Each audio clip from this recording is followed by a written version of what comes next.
Évangile selon Matthieu, chapitre 7. Ne jugez point, afin que vous ne soyez point jugés, car on vous jugera du jugement dont vous jugez, et l'on vous mesurera avec la mesure dont vous mesurez. Pourquoi vois-tu la paille qui est dans l'œil de ton frère, et n'aperçois-tu pas la poutre qui est dans ton œil? Ou comment peux-tu dire à ton frère, laisse-moi ôter une paille de ton œil, toi qui as une poutre dans le tien? Hypocrite, ôte premièrement la poutre de ton œil, et alors tu verras comment ôter la paille de l'œil de ton frère. Ne donnez pas les choses saintes aux chiens, et ne jetez pas vos perles devant les pourceaux, de peur qu'ils ne les foulent aux pieds, ne se retournent et ne vous déchirent. Demandez, et l'on vous donnera. Cherchez, et vous trouverez. Frappez, et l'on vous ouvrira. Car quiconque demande reçoit. Celui qui cherche trouve, et l'on ouvre à celui qui frappe. Lequel de vous donnera une pierre à son fils s'il lui demande du pain? Ou s'il demande un poisson, lui donnera-t-il un serpent? Si donc, méchants comme vous l'êtes, vous savez donner de bonnes choses à vos enfants, à combien plus forte raison votre Père qui est dans les cieux vous donnera-t-il de bonnes choses à ceux qui lui demandent? Tout ce que vous voulez que les hommes fassent pour vous, faites-le de même pour eux, car c'est la loi et les prophètes. Entrez par la porte étroite, car large est la porte, spacieux est le chemin qui mène à la perdition, et il y en a beaucoup qui entrent par là. Mais étroite est la porte, resserré le chemin qui mène à la vie, et il y en a peu qui les trouvent.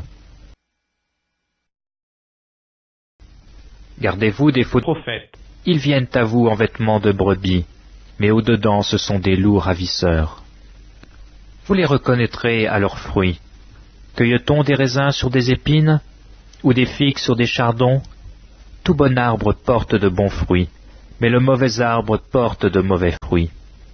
Un bon arbre ne peut porter de mauvais fruits, ni un mauvais arbre porter de bons fruits.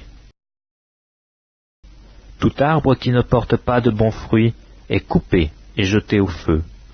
C'est donc à leurs fruits que vous les reconnaîtrez. Ceux qui me disent « Seigneur, Seigneur » n'entreront pas tous dans le royaume des cieux, mais celui-là seul qui fait la volonté de mon Père qui est dans les cieux. Plusieurs me diront en ce jour-là « Seigneur, Seigneur, n'avons-nous pas prophétisé par ton nom? N'avons-nous pas chassé des démons par ton nom? Et n'avons-nous pas fait beaucoup de miracles par ton nom ?» Alors je leur dirai ouvertement, « Je ne vous ai jamais connus, retirez-vous de moi, vous qui commettez l'iniquité. » C'est pourquoi quiconque entend ces paroles que je dis et les met en pratique sera semblable à un homme prudent qui a bâti sa maison sur le roc. La pluie est tombée, les torrents sont venus, les vents ont soufflé et se sont jetés contre cette maison. Elle n'est point tombée parce qu'elle était fondée sur le roc. Mais quiconque entend ces paroles que je dis et ne les met pas en pratique sera semblable à un homme insensé qui a bâti sa maison sur le sable. La pluie est tombée, les torrents sont venus, les vents ont soufflé et ont battu cette maison. Elle est tombée et sa ruine a été grande. Après que Jésus eut achevé ses discours, la foule fut frappée de sa doctrine, car il enseignait comme ayant autorité, et non pas comme leurs scribes.